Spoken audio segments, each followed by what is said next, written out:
আসসালামু আলাইকুম রহমতুল্লাহ বরকাত। গ্রুপের সম্মানিত সদস্যরা, একটা বিষয় খুবই দুঃখজনক, খুবই বেদনাদায়ক। বিষয়টা হচ্ছে আল্লাহর এক বান্দা তার এক সন্তানকে মুসলমানি করাইছেন। মুসলমানি হইল ইসলামের একটা চিহ্ন। এই জন্য মুসলমান আর হিন্দুদের মধ্যে পার্থক্য হলে হিন্দুরা মুসলমানি করায় না, খ্রিস্টানরা মুসলমানি করায় না। তিনি একটি ইসলামের কাজ করাইছেন, কিন্তু তিনি তার ছেলেকে ছেলে সে মুসলমানের উপলক্ষে আবার এক অনুষ্ঠানের আয়োজন করছেন, যেখানে নরনারীর মিশ্রণ হবে। তিনি আমাকে ফোন দিয়েছিলেন, আমি সেখানে বলছি আমরা এখানে উপস্থিত থাকি না, আমি এই ধরনের অনুষ্ঠানে যাই না। তারপরে আমাদের এলাকায় আমাদের সিদ্ধান্ত ছিল যে আমরা কেউ বক্স বাজাবো না। হুমায়ুন ভাই বক্স বাজান নাই। এরপরে আমাদের এই পাশে যারা যে লাল চান, ওনারা বক্স আনছিল, আমরা নিষেধ করছি, পরে ওনারা বন্ধ করছেন। মাশাআল্লাহ, আল্লাহ তাআলা আমাদের ভাইদেরকে হেফাজত করছেন। কিন্তু জুয়েল চৌকিদার, জুয়েল কাকা, ওনাকে আমি ফোন দিয়ে বলেছি, আমাদের গ্রামের গতকাল রাতে 5-6 জন গিয়ে ওনার বাসায় বলে আসছেন। তারপরে ওনারা উদ্ধত্ত আচরণ করে ছোট বক্স পাল্টায় নাকি বড় বক্স আনছে। নাউজুবিল্লাহ। প্রথমত বক্স বাজানো তো একটা গুনাহের কাজ, আর গুনাহের কাজের মধ্যে জেনে শুনে বাড়াবাড়ি করা ইমান থেকে বের হয়ে যাওয়ার লক্ষণ।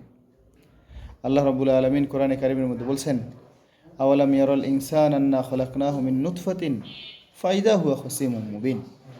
মানুষ কি দেখে না যে আমি তো তার এক ফোঁটা নাপাক পানি থেকে বানাইছি, তারপর আবার সে আমার হুকুম নিয়ে প্রকাশ্যে ঝগড়ায় লিপ্ত হয়। এই যে জুয়েল কাকা, ওনার বাবা তো মারা গেছে, আমার দাদাও তো মারা গেছেন, আমার বাবার তো বয়স হয়ে গেছে, আমার বাবা তো দুর্বল হয়ে গেছে। আমার শরীরে এখন যে শক্তি আছে, আমার বাবার শরীরে সে শক্তি আছে? তিনি দুর্বল হয়ে গেছেন না? অথচ একসময় তো তিনি আমার মতো সবল ছিলেন। সেই শক্তি দিয়ে যে আজকে বড়াই করি, আল্লাহর হুকুমের সামনে বড়াই দেখাই। আমাদের ভাইয়েরা আসলো, আমারে দাওয়াত দিল যে ভাই গান বাজায় না, গান গুনাহ। এটা ছেড়ে দেওয়া তো হবে আমার জন্য সৌভাগ্য এবং আমার জন্য এটা প্রশংসনীয় বিষয়। কিন্তু আমি সেখানে আল্লাহর হুকুমের সামনে এত বড় অহংকার দেখাইলাম যে আমি ছোটো বক্স পাল্টে আরও বড় বক্স আনলাম, আরও জোরে বাজাবো, দেখি কে আটকাইতে পারায়।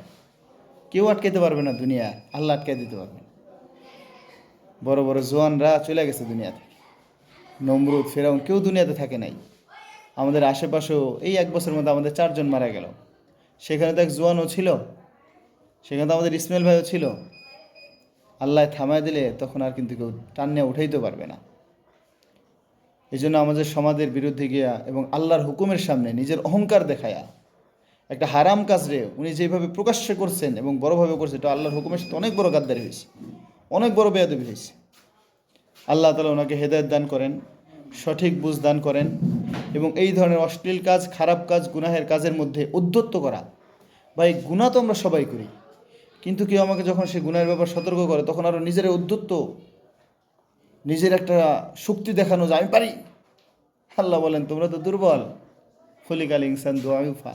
আমি মানুষের দুর্বল করে বানাইছি, কিন্তু মানুষ মনে করে সে শক্তিশালী। যাই হোক, আমাদের গ্রামের সবার কাছে আমার এই দাওয়াতটা পৌঁছে দেন। আমরা চাই যে আগামীকালকে আমাদের এই গ্রামের কেউ তার অনুষ্ঠানে না যাক। মুন্সি বাড়ি, ব্যাপারী বাড়ি, আমাদের ওই পাশে রারি বাড়ি যারা আছি, আমরা এই অনুষ্ঠানে অংশগ্রহণ না করে, তার প্রতি কোনো বিদ্বেষ না, শুধু তাদেরকে এতটুকু বলা যে ভাই আপনি একটা বড় ধরনের গুনাহের কাজ করছেন, যেখানে আমরা নিষেধ করার পর আপনি শোনেন নাই, এবং আপনি আল্লাহর হুকুমের সাথে নাফরমানি করে ইমান থেকে বের হয়ে গেছেন। ইমান থেকে আপনি বের হয়ে গেছেন, আপনার ফিরে আসতে হবে ভাই। আপনার ফিরে আসার জন্য আমরা আপনার সাথে কঠোরতা করলাম। কোনো বিদ্বেষ না, শত্রুতা না, মায়া।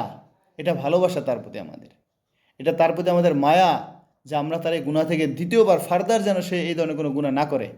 এই জন্য তাকে আমরা সামাজিক একটা অনুষ্ঠানে বয়কটের মাধ্যমে আমরা তাকে এই বিষয়টা দাওয়াত দেবো যে ভাই আর কইরেন না, এটা বড় অন্যায় কাজ, এটা বড় অন্যায় কাজ, আল্লাহর হুকুমের সামনে নাফরমানি করা। যাই হোক, আল্লাহ তাআলা আমাদের বুঝার তৌফিক দান করুক। আমি আশা করি যে আপনার আগামীকালকে, এটা কোনো হুকুম না, কারণ আমি খুবই ছোটো মানুষ, খুবই তুচ্ছ মানুষ, আমার আপনাদের উপর হুকুম দেওয়ার মতো কোনো ক্ষমতা নাই।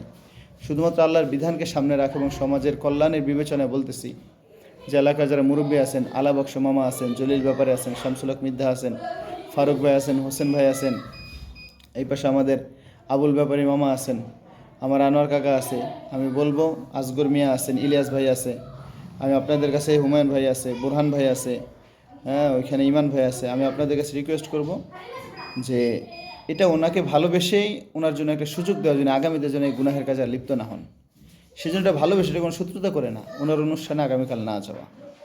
আল্লাহ তাআলা আমাদেরকে হিদায়াত দান করেন। এবং প্রকাশ্য গুনাহ থেকে বেঁচে থাকার তৌফিক দান করেন। আল্লাহর হুকুমের সামনে আল্লাহর হারাম কাজে লিপ্ত হইয়া আবার নিজের শক্তি ঔদ্ধত্য না দেখানো তৌফিক দান করেন। মানুষের শক্তি থাকে না, আল্লাহ তাআলাই চিরশক্তিশালী, মানুষ বড়ই দুর্বল। আসসালামু আলাইকুম।